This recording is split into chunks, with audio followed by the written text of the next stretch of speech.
After a career as an elite biathlete, in which she became known as someone who was prepared to speak out on behalf of athletes, USA's Clare Egan is now working for her country's State Department.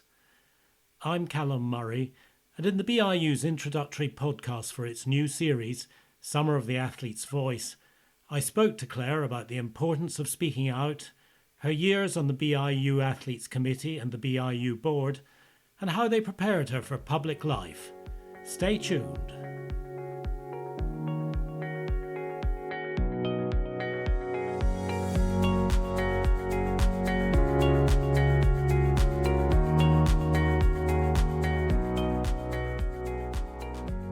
I think that speaking out is something that is in my nature, but also it's a part of my culture. In the United States, we have a really important value of free speech. That's something that's actually, in the documents of our country, and something that we learn about in school and support in one another. And so I think it comes from my culture, but it's also just part of my personality, I suppose.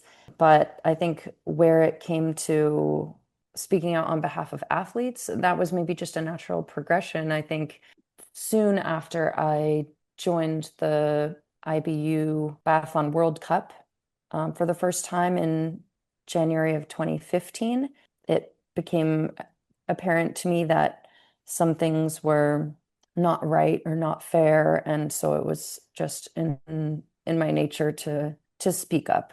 And were you concerned then? I mean, you were still quite young, that speaking out could damage your career as an athlete? No, certainly not. That never crossed my mind. On the contrary, I think I recognized that because things were not fair, that not speaking out could actually hurt my career. That was the only way that it occurred to me. And did it occur to you at the time that speaking out might lead to joining the Athletes Committee and a seat on the executive board? Was that an ambition from early on? No, no, absolutely not. I was aware of the athletes committee, but I recognized that I was a new athlete to the scene and by no means, well known or anywhere near famous, or and certainly not the best. I was not, I was just learning biathlon, having come from cross country skiing, and I thought that, I looked at the athlete, like Ole Einar Bjørndalen was on the athletes committee when I arrived on the scene. So I was thinking, okay, this is for people like him who are, the best of the sport. And then as the issues in 2015 and 16, 17 with Russian doping and the kind of scandals from the Sochi Olympics started to be revealed more and more, and the scandals, I should say, within the International Biathlon Union leadership, which were somewhat related, as those started to become more and more apparent, I was working not alone with other athletes as well, I should say, to organize biathletes to share that kind of information and to try to build some momentum to try to push for justice, really, in the biathlon world. And that just kind of happened to coincide with the Athletes Committee elections in 2018. And I didn't truly, at that time, the Athletes Committee was not, it didn't feel like it had a lot of kind of year-round continuous momentum. I think there were moments where the Athletes Committee was active, but it wasn't, top of mind or front and center. And I didn't even know that the elections were coming up. It was also at that time somehow the responsibility of the national federations to put forward their candidates, which is something we changed during my tenure, to really make it the responsibility of athletes and not somehow their coaches or their team managers or anyone in the national federation other than the athletes to put forward candidates. So in my case, unfortunately, it was not even my I didn't even initiate running for the athletes committee. I think one of my coaches or our team manager did. And of course, I'm thankful for that in the end, but it was an important change that we ultimately made to have athletes lead that process. But yeah, I ran in the 2018 election and was extremely surprised when I won won the election and became the chair of the committee because like I said, I didn't consider myself a contender. And I think I was pleasantly surprised, and also it was a kind of a wake-up call to me where I had received the most votes of any candidate, and that really shocked me and showed me that it wasn't, it wasn't about being the best biathlete, but that athletes who I thought maybe didn't care about what I was saying actually did care, and they were paying attention. And the way that they showed me that was by voting for me in the athletes committee election. And for those athletes too young to have been through that period now, how did that doping scandal affect athletes at the time? I mean, clean athletes.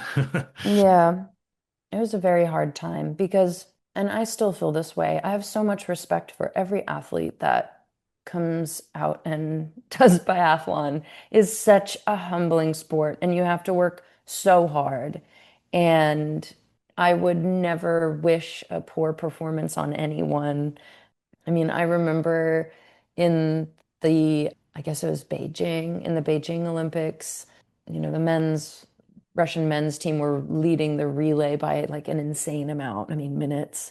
And the athlete who went last just really struggled on the range. And unbelievably, other teams caught up, and I think Russia did still end up with a bronze medal, but it was hard to watch. And like I reached out to that athlete, in 2022, still after all of this, and said like, "Good job out there."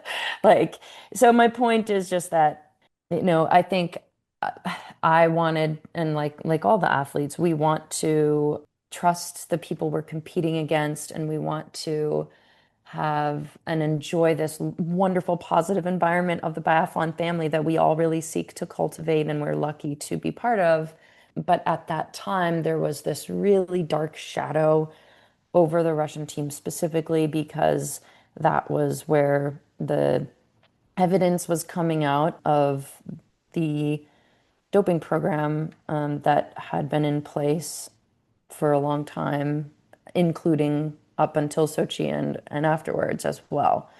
And it was just like I remember when the World Anti-Doping Agency's McLaren report, which was their, investigation into the Moscow anti-doping lab, and into the Sochi scandal. When that report came out, the evidence was publicly available online. That was December of 2016. And I know that most athletes were probably not excited for that to come out or to read it, but I was. I mean, I wanted to see the evidence. And I remember, it wasn't hard. You could go online and look at that evidence and just type in the word biathlon and see where biathlon or biathletes were being talked about. And I remember there was, as an example, there was something about an athlete, there was like incriminating evidence about an athlete who was on the starting list next to me for the next day. And so when you see something like that and you know that you're going out to compete against someone who has evidence that you can publicly see against them, that made it very hard to focus on your race in the same way that you can when you trust the people around you and the systems around you. So it was just very distracting, and I'm a social person, and like I said, I really value the biathlon family, so it made it hard to enjoy the wonderful camaraderie that we have. So I think that was the hardest thing. And then just not only a lack of trust, like as I mentioned with, athletes, but really the bigger problem, which became clear to me quite quickly, was that actually doping wasn't the biggest problem. I think at first I thought, oh, doping is the problem. And then very quickly I realized that corruption and inadequate systems to deal with doping were the real problem. Because if you have good, solid systems in place and trustworthy people in place, and not just trustworthy people, but like systems to prevent corruption and hold people accountable. When you have those kind of systems in place, then any problem, whether it's doping or another problem, can be dealt with. And we just did not have those systems in place. And since that scandal, since being an athlete, how have you built on your reputation in your career as someone who's prepared to speak out?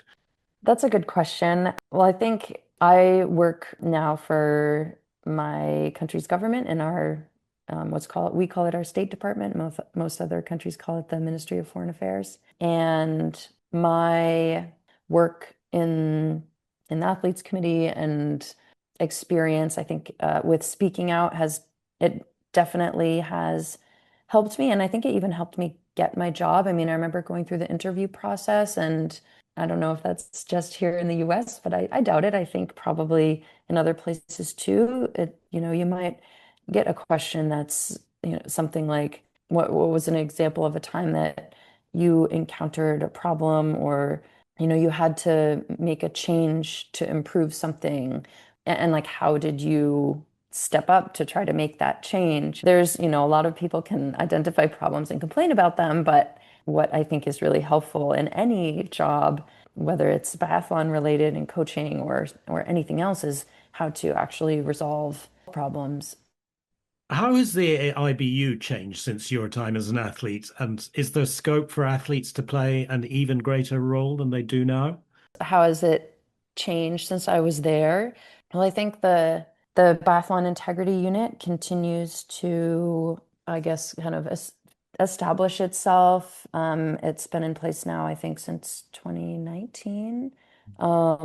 And so I really feel like it's something that people know about now. I think for the first several years, there was a lot of education that needed to happen to the athlete community as well as national federations to understand what the biathlon integrity unit is and what it does. And now I think athletes are much more familiar with that. Everyone kind of knows about the BIU, Biathlon Integrity Unit. At least, once they come and compete internationally, I think they're present, sometimes on site. You see their logo, and so I think athletes are more familiar with that, and so hopefully they know that they have someone to turn to if there's any kind of if they have any doubt about something that's going on, that anything having to do with integrity, doesn't have to be doping. So I think that that's really a huge positive change. I also think that some of the changes that we made while I was there to the athletes committee, specifically making the election cycle staggered so that we don't have like a full turnover of all of the athletes leaving and new athletes coming in. That has been really helpful because I can see the continuity that builds on the athlete committee.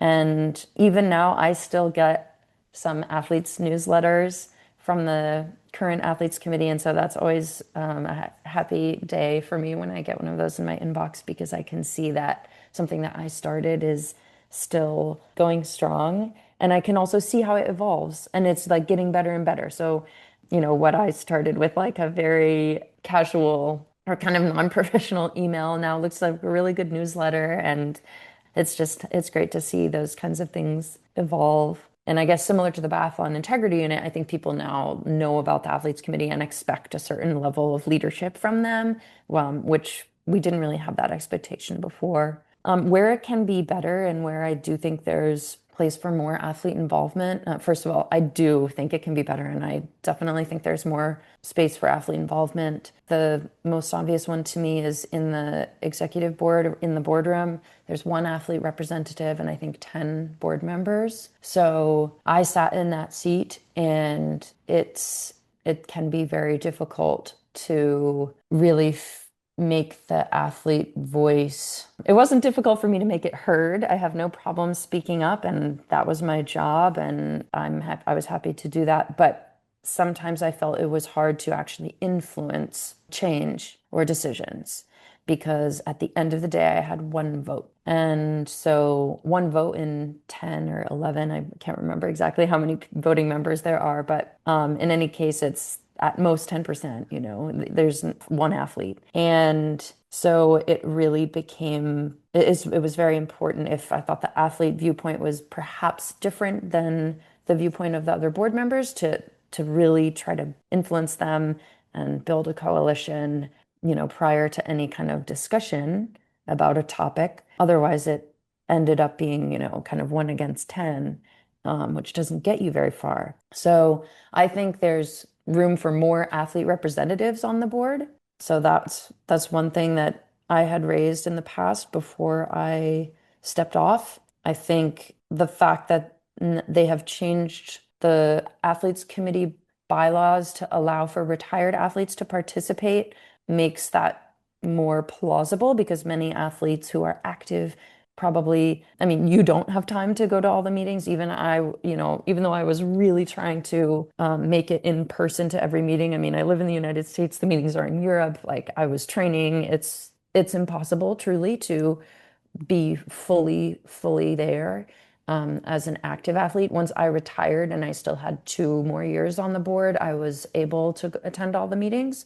And so I think that's a change that perhaps allows for more athlete participation. But and like I said, we proposed that at least once before I stepped down. But that's the place where I see the most, opportunity for more athlete involvement in a really direct way. Like that's where you make a difference is in the boardroom. But that being said, I think athletes have a lot of opportunities. The opportunities are there for people that want to step forward and get involved, even in less formal ways.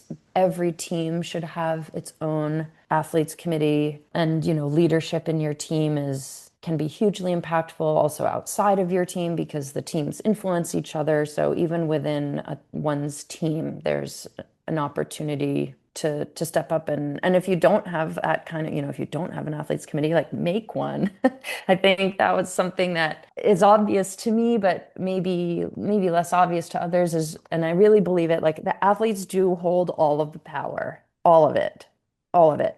And it's just a matter of picking and choosing when you're going to use it because really ultimately, and we had to do this back in 2016, 17, 18, we had to start to threaten things like, okay, we're not going to come to the race. And I mean that was an option on the table back then because our leadership was not responding to us and we had injustice in our sport. So like for something like that, a major injustice, that's where you're gonna, you go to your last resort. But athletes shouldn't be, and we didn't want to be doing that kind of thing regularly. It was like that's your last resort. But yeah, you hold all the power because you have that card in your hands. But obviously you don't want to be doing that. That's long term, not good for the sport. And what's in the best interest of everyone is if you can work and build a really collegial, respectful, and functional relationship between